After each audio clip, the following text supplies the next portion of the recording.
Добар ден во централното издание на вестите. За почеток, еве ги настаните на денот. Обвинителен акт против 34 физички и 3 правни лица за трагедијата во Пулс. Запрена постапката за двајца екс-министри и за уште 9 лица. Знаеле дека објектот, така нареченото кабаре клуб Пулс, представува безбедносно опасен објект за вршење на угостителска дејност. Власта и опозицијата со меѓусебни напади. Христијан Мицковски пак со неделја користеше трагедијата за политички напади. Колку лица беа опфатени во истрагата за модуларната болница? 0. Колку беа во Бесатранс и Ласкарци? 0. Бугарија не е единствената пречка за македонските евроинтеграции, вели унгарскиот министер Сјарто. Македонија нема да отстапи од позициите, но ќе инсистира на диалог, уверува Муцунски. Мнозинство веднаш почнува да зборува за тоа зашто не би можело да се проширува Европска унија према Западниот Балкан. Ги поддржуваме напорите кои што доаѓаат за одржување на средби. Пуштен во употреба реконструираниот пат Охрид-Светинаум долг 24 километри и вреден 11 милиони евра. Реконструкцијата опфати целосна санација на коловозот, поставување на нова сигнализација, безбедносни огради и проширување. Нова ескалација на Блискиот Исток. Израел изврши воздушен напад врз цели во Иран. Техеран возврати со напад на дронови.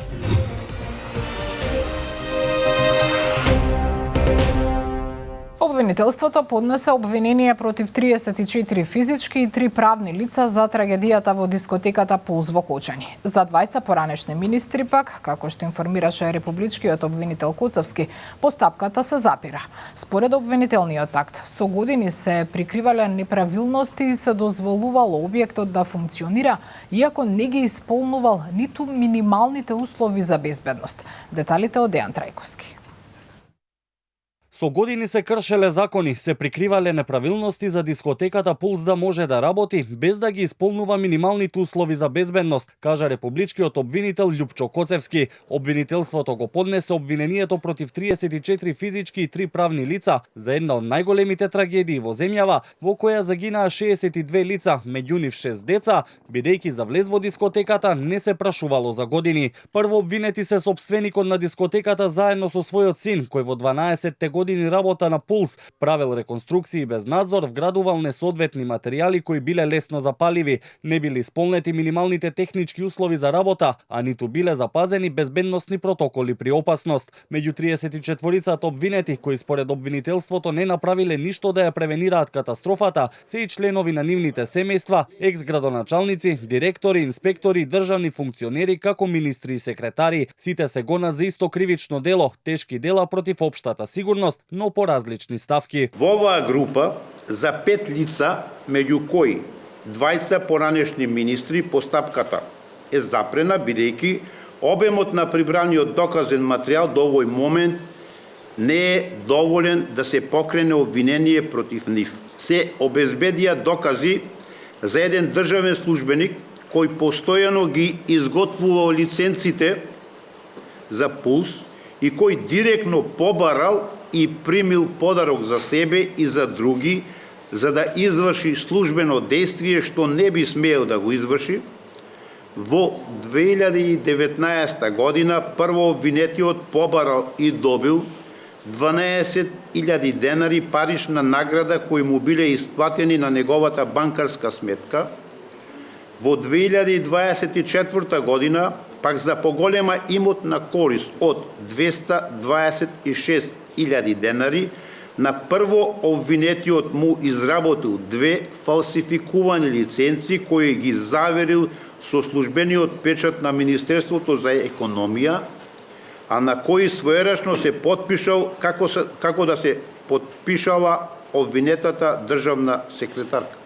Директорите пак на Дирекцијата за заштита и спасување, како и генералниот инспектор кој раководел со инспекцијската служба, се гонат дека, иако свесни дека може да дојде до последици од нивното непостапување, сепак не презеле мерки за заштита на луѓето и имотот од пожари, односно никогаш не организирале надзор, ниту иницирале вонредни инспекции. Тројцата градоначалници кои од 2012 до 2025 ја воделе општина Кочани се гонат бидејќи на местото каде е Пулс не смеело да има кабаре, а тоа функционирало.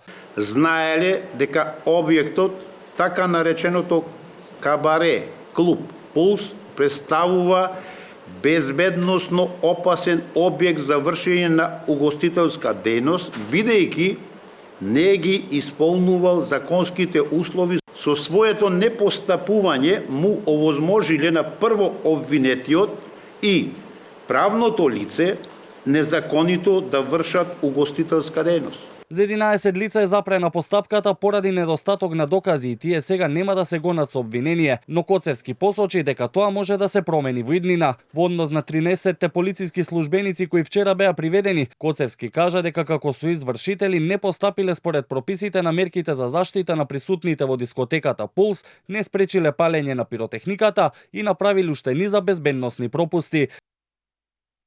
А власта и опозицијата и денеска со меѓусебни обвинувања. Од СДСМ бараат кривична одговорност за директорот на Бирото за јавна безбедност и оставка од министерот Тошковски. Од ВМРО ДПМН е пак велат дека апсењата во случајот се на база на документација од МВР. Александар Јанев, како прв човек на БЈБ, има директна одговорност за своите подредени. Тој ги поставил, тој давал наредби и затоа буквално мора да понесе кривична одговорност. Истото важи за Панче Тошковски, кој целиот период ја штитеше структурата во полицијата и тврдеше дека нема вина. Христијан Мицковски пак со недели ја користеше трагедијата за политички напади, обвинувајќи ги сите, освен оние што ги поставил тој лично на функција. Колку е сериозен обемот на документацијата, покажува и фактот дека во овој случај се опфатени над 60 лица од министри, преку МВР, институциите, бизнисмени, градоначалници, секој еден кој можел да има вина. А сега да прашаме, колку лица беа опфатени во истрагата за модуларната болница? 0. Колку беа во Бесатранс и Ласкарци? 0. А по поплаките на дел од повредените од Кочани за условите во кои се лекуваат, одделот за физикална медицина во Кочанската болница веќе се реконструира. Во меѓувреме се прават и последните подготовки за прием на првите 50 пациенти кои идната недела заминуваат на рехабилитација во Пониква. Сања Трајковска, Ставров. Поплаките на повредените од Кочани за лошите услови во кои се лекуваат вродија со плод, па веќе се реконструира одделот за физикална медицина. За 3 до 4 недели повредените ќе имаат современи услови за физикална терапија во Кочанската болница, каде ќе се поправи се од зид до одвод, вели директорката Катерина Мирчовска.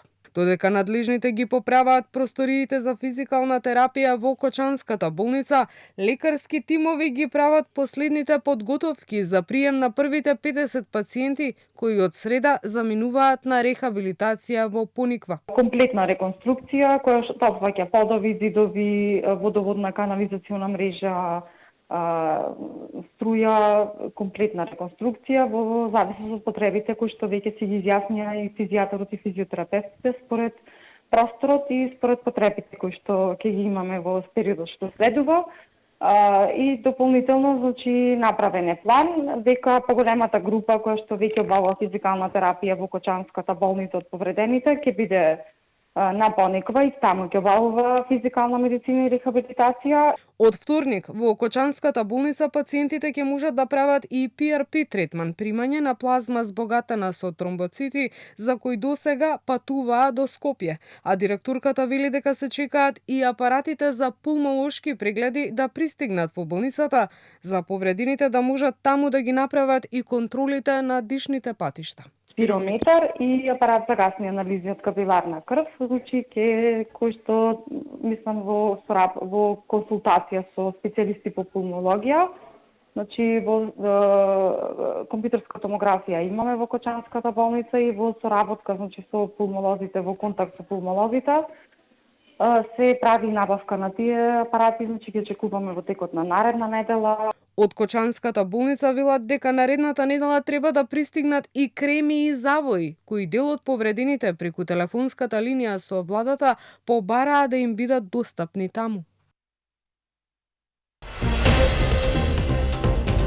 Министерството за правда очекува 5 од реформските закони да влезат во собраниска процедура до 23 месецов. Се надевам дека ќе го фатиме крајниот рок од јуни и ќе видиме што ќе помине на гласање. Во пресрет на летната туристичка сезона и официјално беше пуштен во употреба реконструираниот магистрален пат Охрид Свети Наум во должина од 24 километри. Проектот, според информациите, е вреден 11,7 милиони евра. Од Охрид известува Маја Стојановска. Заврши реконструкцијата на патот Охрид Свети Наум, една од најзначајните делници, со оглед на тоа што води кон сите плажи овде во Охрид, кон Националниот парк Галичица и кон соседна Албанија. Патот денеска и официјално беше пуштен во употреба во присуство на премиерот Христијан Мицкоски, министерот за транспорт и врски Александар Николовски, директорот на јавното предпријатие за државни патишта Коце Трајановски, како и градоначалникот на Охрид Кирил Пецаков. Патот е во должина од 24 километри и сега е целосно обновен. Исто така поставена и комплетно нова сообраќајна сигнализација. Премиерот Мицкоски и министерот за транспорт и врски Александар Николовски посочија дека овој пат долги години бил заборавен, на некои места и комплетно руиниран, а сега една нова и модерна делница, направена по сите стандарди и безбедна за сите минувачи. Со инвестиција од 11,7 милиони евра реконструирани се 24,3 километри современ магистрален пат. Реконструкцијата опфати целосна санација на коловозот, поставување на нова сигнализација, безбедносни огради и проширување каде што теренот дозволуваше. Но ова денес не е само пуштање на пат. Ова е уште една потврда за определбата на владата. Да се гради без многу врева, без партиски и бизнис спектакли, со план, со јасна визија и многу работа. Пред нас имаме уште големи проекти. Ова е влада која што е само 11 месеци, влада која што се соочи со огромни проблеми. 7 години имаше пустош во Македонија, инфраструктурните проекти беа целосно застанати, како што беше и овој проект. Целосно застанат, имаше бројни проблеми, дали се однесуваја на реализација на проектот, дали се однесуваја на лошо проектирање, но влеговме, ги решивме и се завршија. Патот беше реконструиран со инвестиција вредна 11 милиони евра од буџетот на јавното предпријатие за државни патишта. Реконструкцијата започна во август 2023 година, а Коце Трајановски посочи дека е задоволен што таа завршила токму во предвидениот рок. Според градоначалникот на Охрид Кирил Пецаков пак се решил еден од најгорливите инфраструктурни проблеми во Охрид, а тоа ќе донесе повеќе туристи и ќе обезбеди подобра економска стабилност. Новиот пат значи побезбеден пристап на туристите од и кон Охрид и плажите долж ривиерата. Овој проект, посакуван одамнина, сега веќе е реализиран и треба да представува во иднина поттик за решавање и изработка на проект, кој на експресен начин ќе го олесни и сообраќајно ќе ги реши двете најпосетувани дестинации, заливот на Коските и манастирот Свети Наум. Денеска имаме безбеден, прегледен и рехабилитиран магистрален пат, на кој завршивме растретувањето на косините, монтирање на заштитна челична мрежа, ги подигнавме стандардот на безбедноста на оваа делница. Овој пат се пушта во употреба на самиот старт на летото и на туристичката сезона овде во Охрид. Очекувањата и на премиерот Христијан Мицкоски и на градоначалникот Пецаков се оптимистички во однос на оваа туристичка сезона. Премиерот Христијан Мицкоски потсети дека само во месец април бројот на туристи во земјава пораснал за 20% споредбено со минатата година. Македонија не се соочува само со блокадата од Бугарија, туку и со членките во Унијата кои се противат на проширувањето. Ова е пораката која шефот на унгарската дипломатија Петер Сјарто ја упати по средбата со македонскиот министер Муцунски, кој пак информираше дека се уште нема потврда за евентуална средба меѓу македонски и бугарски представници во Хаг. Ивана Стојановска. Разочарани сме поради тоа што Брисел и западноевропските држави постојано поставуваат пречки на пристапувањето на земјите од Западен Балкан кон Унијата, порача шефот на унгарската дипломатија Петер Сијарто посредбата со неговиот македонски колега Муцунски. Потенцираше дека Унгарија останува еден од најгласните и најпосветените подражувачи на евроинтеграциите на Македонија и дека работат на тоа земјава што поскоро да ги започне суштинските преговори со ЕУ, но порача дека не е само блокадата од Бугарија, туку дека ситуацијата е покомплексна. Бугарија навистина отворено ја попречу вашите настојувања за интеграција, но вие не чекате заради тоа 20 години во ред. Ние искрено го поддржуваме Западниот Балкан и затоа сме во малцинство во Европска унија, затоа што не треба да се заваруваме дека поголем дел од државите членки кога доаѓаат кај вас овака јавно ви зборуваат со убави зборови колку многу ја поддржуваат за членувањето на Северна Македонија во Европска унија, толку многу што повеќе веќе не може да се изврши поддршка. Но кога остануваме сами зад затворени врати, нас 27 членки, тогаш мнозинство веднаш почнува да зборува за тоа зошто не би можело да се проширува Европска унија према Западниот Балкан. И покрај тоа што се уште нема потврда за евентуална средба меѓу македонски и бугарски представници во Хаг, Муцунски вели дека земјава и понатаму ќе инсистира на комуникација и добрососедство со Бугарија, но дека тоа не значи одстапка од позициите. Порача и дека Македонија нема да дозволи да биде погазена и понижена на патот кон ЕУ. Сакаме соработка, сакаме да имаме комуникација, сакаме да имаме што повеќе средби. Средбата која што ние имавме на почетокот на неговиот мандат во Михен беше на наша иницијатива.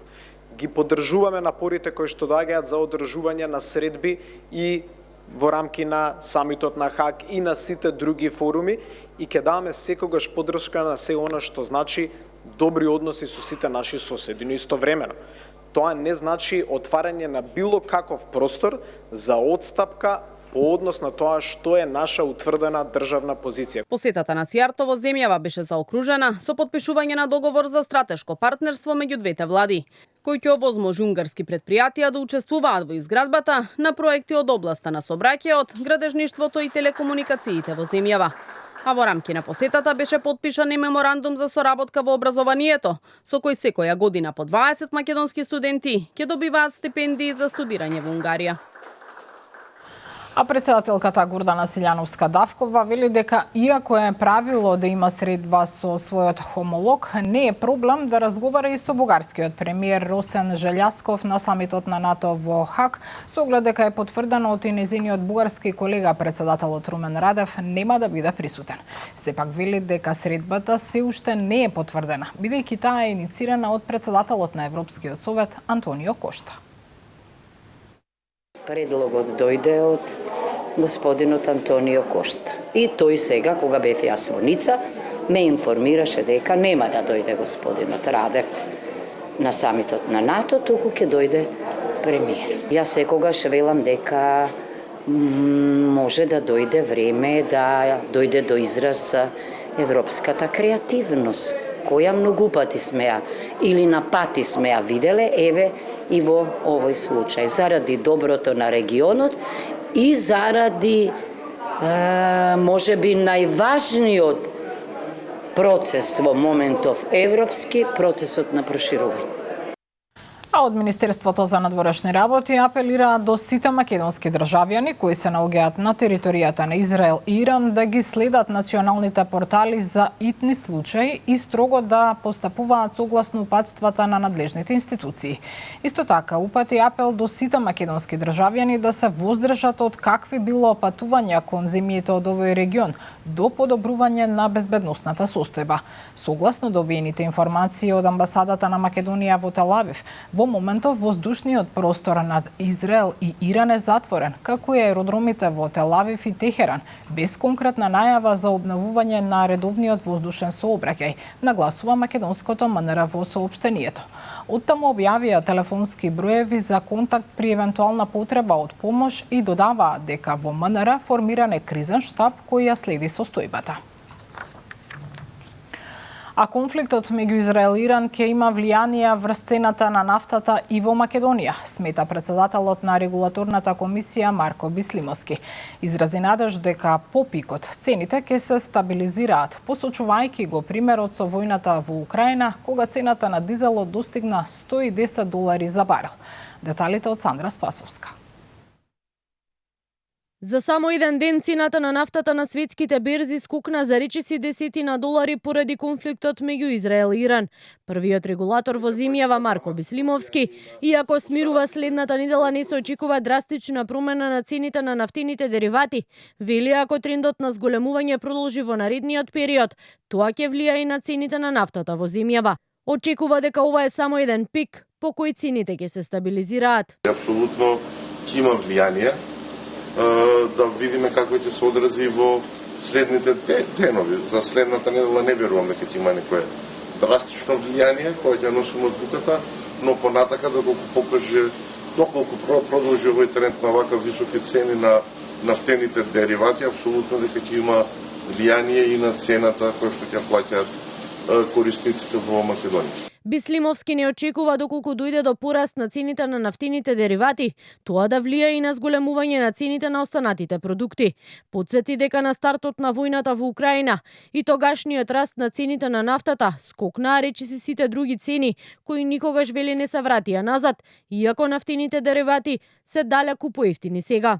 Кога ви збориме за цените на нафтените деривати, имаше цени на нафтени деривати и дизелот кој беше 110 денари, кога беше причина за голем број на поскапување. Денеска цената на дизелот е 66-67 денари, а цените на производите кои што тогаш се покачија не се вратија назад. Така да не верувам дека тоа ќе има драматично влијание и на останатите продукти кои што се користат во државата. Инаку светските берзи денеска поради стравувањето од потенцијално проширување на конфликтот на Блискиот Исток го забележаа најголемиот дневен скок на цените на нафтата. Барел изнесува околу $75. Последен пат највисок скок имаше во март 2022 година, веднаш по стартот на војната во Украина. За 5 од 8 закони од реформската агенда со рок до јуни 2025 година, Министерството за правда прави напори најдоцна до 23 месецов да влезат во собраниска процедура, вели министерот Игор Филков. Законот за судски совет пак, како што кажа, е подготвен и доставен на мислење на Венецијанската комисија и објавен на ЕНЕР. Повеќе од Елизабета Дамјановска-Спасеновска. Министерството за правда прави напори најдоцна до 23 месецов да влезат во собраниска процедура 5 од 8 закони од реформската агенда. Од пакетот кој е со рок за носење до јуни годинава, 4 се доставени до влада и се во скратена постапка. Законот за судски совет, пак како што информираше министерот за правда Филков, е подготвен и доставен на мислење на Венецијанската комисија и објавен на ЕНЕР, а текстот на изборниот законник, како што кажа, е подготвен од стручните служби во Министерството за правда и е во согласно со препораките на ОДИХР. Се надевам дека ќе го фатиме крајниот рок од јуни и ќе видиме што ќе помине на гласање. Филков очекува да поминат и трите закони од реформската агенда, за кои е потребно бадентерово мнозинство во парламентот и порача дека нивното носење не треба да се користи за дневно политички поени. Прашањето за бадентер не се однесува само на правда.